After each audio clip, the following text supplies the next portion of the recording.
Thank you everybody for being here. My name is Sandy and I'm a compulsive overeater. I weigh and measure 3 meals a day from the Gray Sheet. They're committed to my sponsor. Wow, I don't eat in between those meals no matter what. And abstinence is the most important thing in my life without exception. And I have been abstinent since August 27th, 2009. Today is my 11th anniversary of Gray Sheet abstinence. I expected to cry, but not 5 seconds in. So maybe I'll be able to get through more of it. I just got really moved because I don't usually tell people when I'm going to qualify it. I told a few friends and they have shown up in addition to all of my European friends. So it's a little moving. Thank you all for being here. So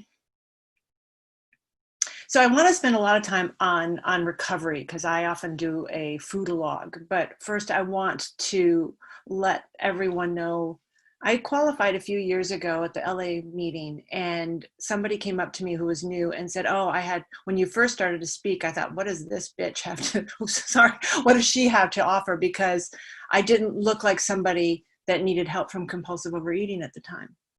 And so I think it's important to share that I earned my seat here. I couldn't stop eating. I just couldn't stop eating. It didn't hit me until really actively until I was in late high school, early college, but then really once I got pregnant with my first daughter. I grew up though in a really lovely home. I'm very connected to my family. During the pandemic, my brother and my mom and dad and I still get together on Zoom and we play cards for 3 hours every Sunday. So we have a really good time. And I say that because I didn't have any trauma that I know of. But I was born with this hole inside of me that I needed to fill, this hole that I felt like I was never quite good enough, this hole that everybody was smarter than I was, that was prettier than I was faster, better at jump rope, all kinds of things. I just never was quite good enough. And so I always felt like I was faking it. So eventually I'm going to fast forward really quickly because you all know what it's like. I was 27, no, 28, whatever, late 20s, pregnant with my daughter. And all of a sudden, all of the rules about being heavy. When I was younger, I've lost and maintained 47-pound weight loss, which I used to poo-poo because it's not big numbers. But as someone once reminded me, that's a kindergartner. That's the size of a kindergartner. And I like to remember that because it is no small feat to have lost that and to have kept it off. Because that was never my experience before.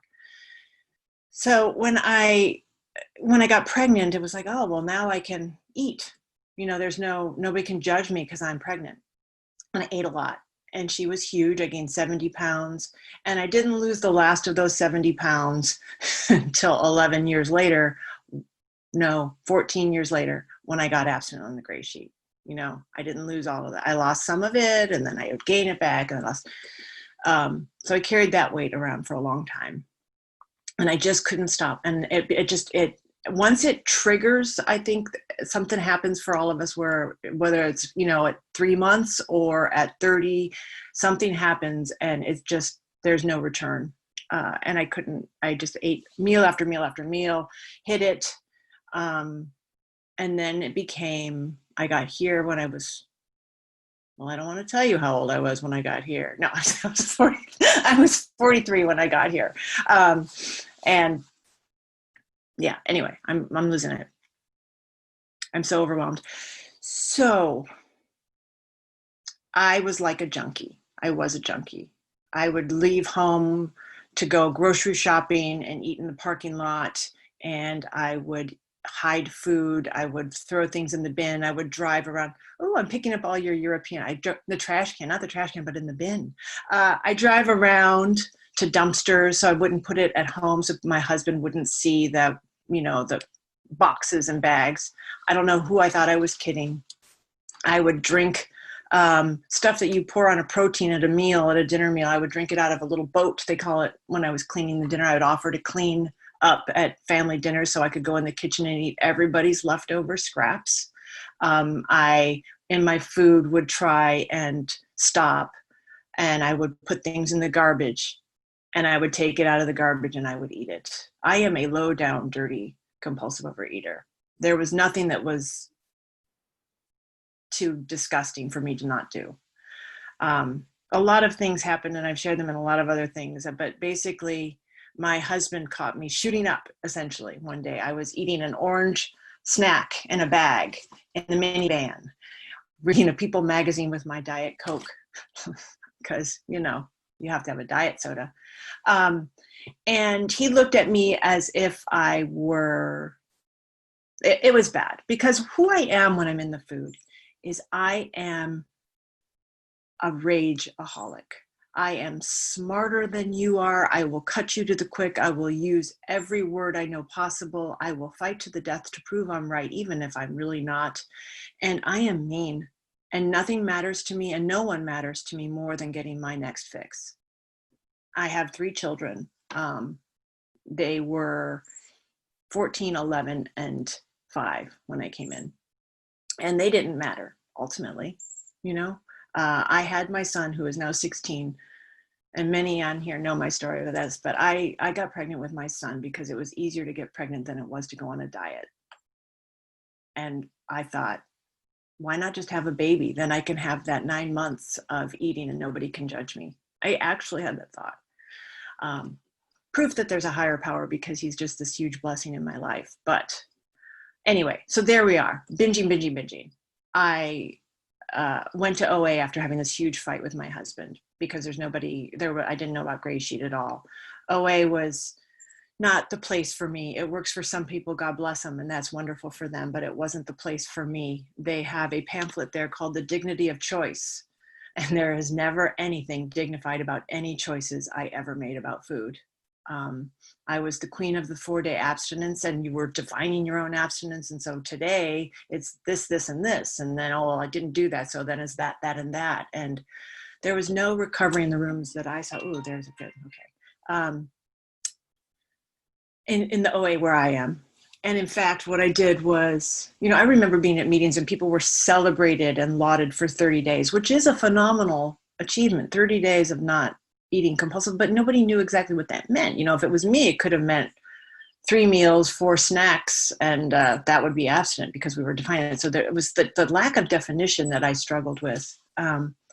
My husband often, until I got to GreySheet, my husband thought 12-step meetings were 2 hours long, because I would take a half an hour on the way there and eat, have the meeting, and a half an hour on the way back and eat, because it was blessed time away from home. He thought I was out trying to get better.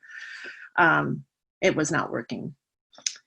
What happened is I slipped deeper and deeper into a depression. I have no judgment about people who use medication. I want to just say that there are people who need medicine for depression because it's chemical.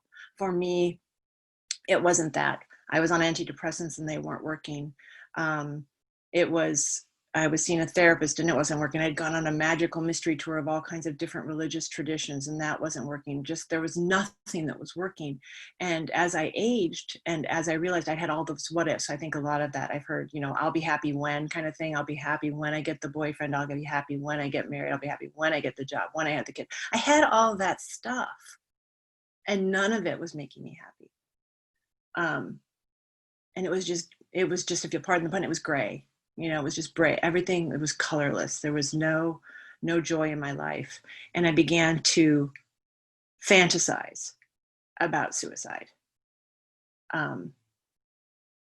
There's a bridge that I used to have to drive over a lot in the mountains, where we would go to Santa Barbara, and I would dream of driving off the bridge. But like an awake dream, a lucid dream. And the only thing that stopped me was inevitably I had a child in the backseat, because there was just this period of time, you all know if you have children, that there's not a time where you're not with the kid in those years. And so that was the only reason I didn't drive off the bridge. And then somebody in an OA meeting said she was doing GreySheet. And turns out she wasn't. She found something online, and wasn't doing it with a sponsor. But I Googled, and this is, 2009, and internet wasn't new, but I was kind of newish to it because I had taken time off, and if I had to click more than 3 times, I wasn't happy. And I just kept going. And I found the GreyNet, and I thought, sort of, it was oblique on the website of what y'all did. And I was like, I can't do that. And then I heard a voice say, "What have you got to lose?" There was no one else in the house, and I actually heard the words. And I think I shared last week on this meeting that my relationship with 10 power, minutes, Sandie. perfect, thank you, is really ill-defined. And then I had lost the faith of my youth, and I had none. But I couldn't deny it. So I persevered, and I got on Yahoo. I had to get a Yahoo email. I had to join Yahoo groups to get a sponsor, to get, onto GreyNet, and because there's no meetings around and there was no list, and you had to jump through all of these hoops to get the pin to the phone bridge, and I did it, and I joined the GreyNet, and I sent out, which is why I'm so passionate about the GreyNet, and I will put a thing in there because it saved my life. I put a plea for a sponsor. 5 women responded. That's when I knew I wasn't in OA. That had never happened before. They all had time. These women have been doing this forever. And I started doing what my sponsor told me to do. I don't know why I was able to be abstinent from that point forward. I think it's because I had a lot of day ones in OA. I think that I knew, and I still do know, that I will die if I go off Grey Sheet. I know that I will die. Either the food will kill me, or I will reach a point, because I have not been depressed like that since. I've been very, very sad. I've had no matter what's, like we all have. I've had, a kind of low-grade depression now with the pandemic, but I have nothing like it was before. So that's how I got here. I want to talk about what I do and how I stay abstinent, because when I came in, I lived in an outpost, and I heard about these mythical creatures who had, more than 10 years of abstinence, but I didn't see them really until I went down to LA, and I see some people on the meeting here who were there, and then some people who came in shortly after I did, but I didn't know that it was possible. I'm losing the track of mine. What do we do? So what I did was I got on the phone bridge, and, I had little kids. I had 3 kids, a husband, I had a puppy then, I had a job, lots of reasons not to do it. I would walk the dog, and I would listen to a phone bridge meeting. A lot of people on this meeting, I would hear, I would put my son to bed, and I would have the thing in, and I would listen to the phone bridge. I listened to the phone bridge all the time. I would drive down to LA to go to meetings. I heard meeting makers make it, and I didn't let being away 3 hours from the Lyris live meeting stop me. Then this amazing thing, I heard about a Skype meeting, and it was in the UK, and it was 6 a.m. my time, but I went and I got on it, and oh my God, the revelation of seeing the same GreySheeters week in and week out, honestly, it was huge. Then I got really tired of getting up at 6 a.m. because that's nuts. To go on, I know some people, but I still slept then. It was before menopause. I was still sleeping at that point. Now I don't sleep, so it's okay.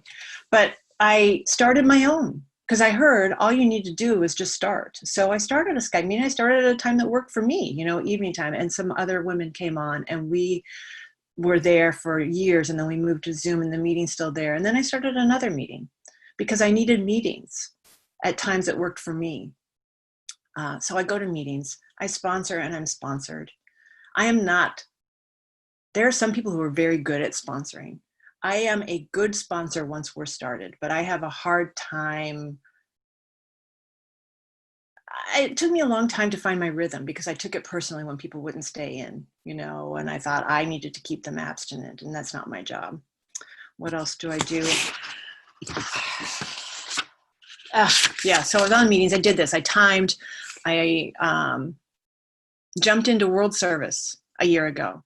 I didn't do anything in between. I was asked. A minute left, Sandie. 1 minute? Yeah? Oh, that's awesome. Okay, so I'm going to say a pitch for World Service and any service. I am terrible GreySheeter in that I'm terrible at outreach. It's so hard for me, and I go through places where I beat myself up about, oh, you've got to call more, you've got to do more, you've got to do more, because we do need a community. I'm here to tell you, when you have no matter what, you need people. And you can't just do it when it's an emergency. You need to build that. But in a really good way, if you're not good at picking up the phone, if you're not good at that, join a committee. do service on something, because now I have to talk, because it's something I have a reason to talk to somebody. I'm calling them about world service, or I'm doing something about a format, or just get to know people that way because they're there. What I want to say, it's been disjointed because I'm so emotional today, and I'm sorry for that. But what I want to say is that I could not do this without all of you all. And I, at the urging of another GreySheeter, bought myself a chip. So there's my 11 chip. And she said she does that and she buys sponsees for it. And I thought, okay, I usually go to LA, and I get it. And I got a rainbow one because my son is bisexual. So I wanted to have that. And it's just what I would love to do at the LA meeting. That's my home meeting, I guess. They Time, share it Sandy. around. That's good on time. And they all hold it. And they set a good intention for the person whose anniversary it is, but also for all of us, for just 15 seconds. If you all could just close your eyes and just send yourself some good intentions. One day at a time. If I can do it, anybody can. And I just want to thank you all for being here for me. I pass no matter what.